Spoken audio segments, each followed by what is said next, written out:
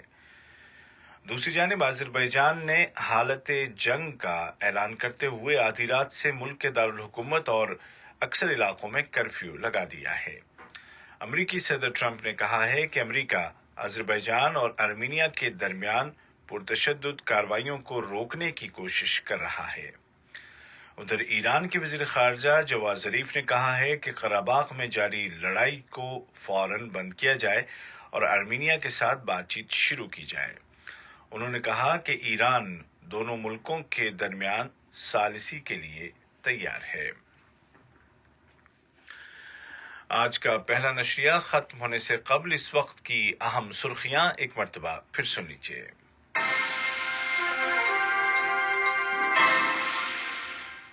صاحب سمو امیر شیخ تمیم بن حمد آل ثانی نے ملک میں متعین کیے گئے 7 ملکوں کے نئے سفراء سے ان کی اسناد سفارت وصول کی۔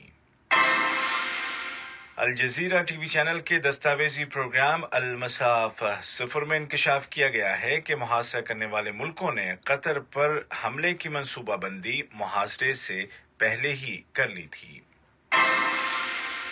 اور کورونا وائرس کے خلاف قطر کی کامیابیاں جاری ہیں اور اس وبا کے اثرات سے نمٹنے کے لیے پرائیویٹ سیکٹر کی سپورٹ کے لیے قطر نے ایک عالمی پہل شروع کرنے کا اعلان کیا ہے۔ اردو ریڈیو قطر FM 107 سے آج کا پہلا نشریہ اپنے اختتام کو پہنچا۔ ہمارا دوسرا نیوز بلیٹن شام ٹھیک 7:30 بجے پیش کیا جائے گا۔ آج کے اس بلیٹن کو آپ تک پہنچانے میں ہماری تکنیکی معاونت کی محمد حسن سوڈانی نے۔